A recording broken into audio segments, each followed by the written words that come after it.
အင်္ဂုတ္တရနိကေ25ယမနာဝက်ကိုကုလတုတ်ယဟန်တို့တီလာရှိသောယဟန်တို့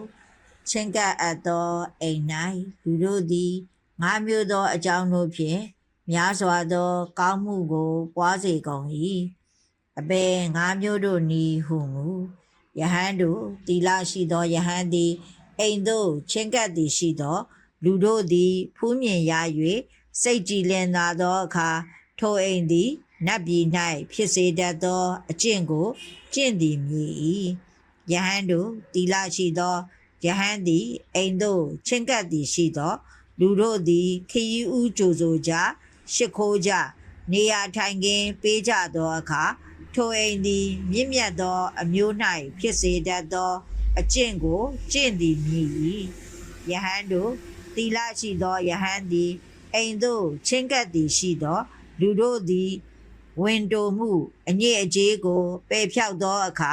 ထိုအိမ်သည်တကိုးကြီးခြင်းကိုဖြစ်စေတတ်သောအကျင့်ကိုကျင့်သည်မြည်၏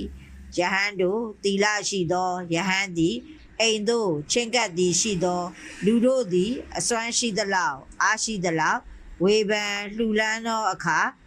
ထိုအိမ်သည်ဥစ္စာပေါ်များခြင်းကိုဖြစ်စေတတ်သောအကျင့်ကိုကျင့်သည်မြည်၏ယဟန်တို့တီလာရှိသောယဟန်သည်အိမ်သို့ချင်းကပ်သည်ရှိသောလူတို့သည်ပု္ပ္ပာမေးကြယတနာမေးကြ